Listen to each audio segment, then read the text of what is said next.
کچھ آج کی دن کی مناسبت سے پہلے جو ویورز دیکھ رہے ہیں 12 ربیع الاول سرکار دو عالم کی آمد سے منسوب دن، سو آج کی دن کی مناسبت سے فرمائیے گا۔ اعوذ باللہ من الشیطان الرجیم، بسم اللہ الرحمن الرحیم۔ اچھا، ولادت سرکار کی تاریخ سے متعلق اختلافات ہیں۔ بعض نے 12 کو ہی میلاد مصطفیٰ صلی اللہ علیہ وسلم کی تاریخ قرار دیا ہے، لیکن قوی دلائل 9 کے اوپر ہے، لیکن وہ لوگوں میں معروف ہو جاتی ہیں چیز تو پھر اس میں کوئی حرج بھی نہیں ہے۔ تو اصل تو ہے خوشی کا اظہار، صحیح۔ تو یہ چونکہ نبی کریم صلی اللہ علیہ وسلم کی ولادت باسعادت سے متعلق مہینہ ہے، اس لیے آپ صرف 12 کو ہی نہیں بلکہ آپ دیکھیں پورے مہینے میں، بلکہ ہم اہل سنت میں تو اللہ کا شکر ہے کہ پورے سال ہی یہ معاملہ چلتا رہتا ہے، نعت خوانیاں دیگر چیزیں، یہ معاملات چلتے رہتے ہیں، اور یہ محبت کی علامتیں ہونا بھی چاہیے۔ خاص یہ ان ایام میں اس لیے ہوتا ہے کہ یہ ہمارے نبی کریم صلی اللہ علیہ وسلم کی تعلیمات ہیں، اور خود قرآن نے اس طرف اشارہ بھی فرمایا۔ سورہ قدر میں دیکھیں اللہ تعالیٰ فرماتا ہے انا انزلناہ فی لیلۃ القدر، بے شک ہم نے اس قرآن کو لیلۃ القدر میں نازل کیا۔ یہ علماء فرماتے ہیں لوح محفوظ سے آسمان دنیا پر یک بارگی قرآن نازل ہوا تھا، اس کا بیان ہے، اور اتنی بابرکت وہ رات ہوئی کہ 83 سال 4 ماہ سے زیادہ اللہ نے اس کو مبارک قرار دیا۔ تو جس رات میں نزول قرآن ہوا، ابھی سینہ مصطفیٰ پر نہیں آیا، وہ رات اتنی بابرکت کہ ہر سال آئے تو اپنے ساتھ برکات لائے۔ تو جس رات میں صاحب قرآن تشریف لائے ہوں تو وہ رات کیسی بابرکت ہوگی، اور کس قدر ہر سال وہ برکات لوٹتی ہوں گی، اس سے ہمیں اشارہ ملتا ہے۔ کیا کہنا ہے؟ اور نبی کریم جب ہجرت فرمائی تو آپ نے یہودیوں کو 10 محرم الحرام کو روزہ رکھتے ہوئے پایا، ان سے وجہ معلوم کی تو انہوں نے کہا کہ موسیٰ علیہ السلام اور آپ کی قوم کو اللہ تعالیٰ نے اسی تاریخ میں فرعون سے اور اس کی قوم سے نجات عطا فرمائی تھی، تو آپ نے بطور شکرانہ روزہ رکھا تھا، تو ہم بھی آپ ہی کی پیروی میں روزہ رکھتے ہیں۔ تو نبی کریم صلی اللہ علیہ وسلم نے فرمایا کہ موسیٰ کی موافقت اختیار کرنے میں تمہارے مقابلے میں ہم موسیٰ سے قریب ہیں۔ تو صحابہ کو فرمایا کہ آپ بھی روزہ رکھیں۔ عرض کی گیا رسول اللہ یہ تو یہود سے مشابہت ہو جائے گی۔ فرمایا پھر ایک دن پہلے یا بعد کو روزہ ملا لو، چھوڑو نہیں، مشابہت ترک کر دو، لیکن یہ روزہ رکھو۔ اس سے معلوم ہوا کہ ایک مبارک واقعہ اگر ہوتا ہے، اللہ تعالیٰ کا انعام، اظہار فضل ہوتا ہے، تو اس میں ایک یادگار قائم کرنا بطریق عبادت، یہ ہمارے نبی کی بھی سنت ہے اور صحابہ کرام کی بھی سنت مبارکہ ہے۔ تو لہٰذا مسلمان کی اکثریت اور میجورٹی ہے جو اس طرح خوشیوں کا اظہار کر دی ہے، اس میں کوئی حرج نہیں۔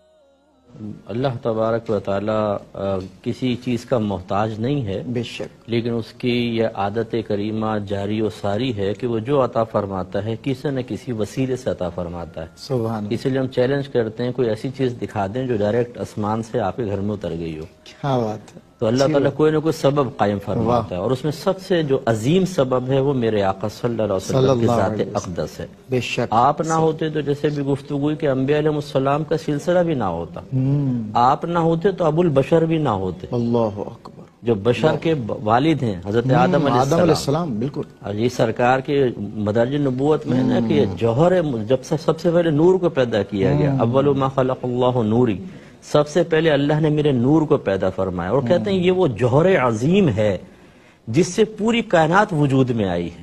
واہ۔ حتیٰ کہ انبیاء علیہ السلام بھی اسی جوہر سے وجود میں تشریف لائے، عالم ارواح میں تھے، اللہ تعالیٰ نے میثاق لیا کہ وہ حبیب آئے گا تو تم ان کی بیعت کرنی ہوگی، سب نے اقرار کیا۔ اس اعتبار سے علماء کہتے ہیں کہ ہر نبی بھی میرے آقا کا امتی ہے، اللہ اکبر، اس جہت سے، اس جہت سے میدان محشر میں فقط اتنا سبب ہے انعقاد بزم محشر کا کہ ان کی شان محبوبی دکھائی جانے والی ہے، کہ ابو البشر بھی انہی کے جھنڈے تلے ہوں گے، جس کا عکس اللہ نے شب معراج میں دکھایا۔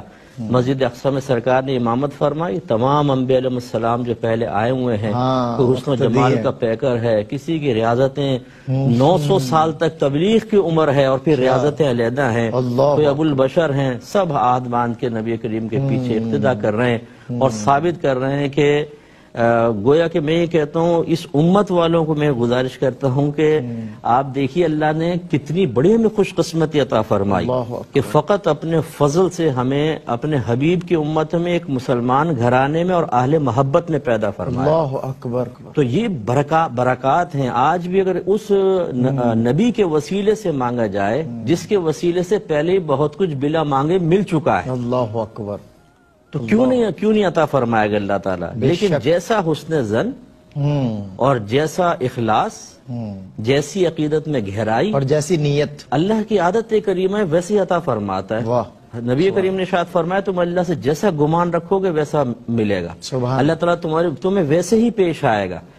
ہم میں ہے شک و شبہ, یقین ہے ابھی کاملیت کی حد تک نہیں پہنچا.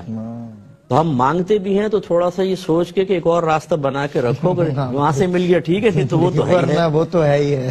جب اخلاص سے انسان متوجہ ہو کر پھر اپنے حبیب کے فضائل سنے, مناقب سنے, سرکار کی طاقتوں کو دیکھے. آپ نے اشارہ فرمایا, شعر پڑھا تھا, سرکار نے اشارہ فرمایا چاند کے 2 ٹکڑے کر دیے, سورج کو واپس پلٹ لیا. مشیت الہی کے تابع تھے میرے آقا صلی اللہ علیہ وسلم. اور ابھی بھی اگر کوئی طلب کرتا ہے, اگر کسی انعام کو اپنی طلب کے موافق ملتا نہ پائے تو سمجھ لیں کہ مشیت الہی آڑے ہے, ورنہ نہ وہاں بخل ہے نہ خزانوں کی کمی ہے. میرے آقا فرماتے ہیں اللہ تعالیٰ نے زمین و آسمان کے تمام خزانوں کی کنجیاں میرے ہاتھ پر رکھ دی. کیا بات ہے. اس لیے میرے آقا کا جب مشیت الہی نے اجازت دے دی تو جس کو جو چاہا عطا فرمایا. کسی کو جنت دی, کسی ستون کو کہا کہ اگر تو چاہے تجھے دنیا میں لگاؤں, تیرے جڑیں نکلیں, پتے نکلیں, لوگ پھل کھائیں, اور چاہوں تو اگر تو چاہے تجھے جنت میں لگاؤں, وہاں محبوبان خدا تیرے پھل کھائیں. وہ بڑا دانشمند تھا ستون. آج کا کوئی مولوی ہوتا ہے شاید 15 صدی ہجری کا, بولتا اللہ سے مانگو, آپ کیا دے سکتے ہیں, محمد جس کا نام ہو احمد وہ کیا دے گا. میرے آقا نے فرمایا, ستون نے فوراً کہا رسول اللہ میں جنت میں لگوں گا. اللہ اکبر. اللہ, وہ جانتا تھا یہ مجھے لگائیں گے. کتنا خوش عقیدہ ہے. حالانکہ عقیدے کا مکلف نہیں بنایا گیا تھا, وہ مکلف ہم بنائے گئے, اس کے باوجود اتنا خوش عقیدہ, اور خوش عقیدہ تھا تو انعام بھی پایا. واہ.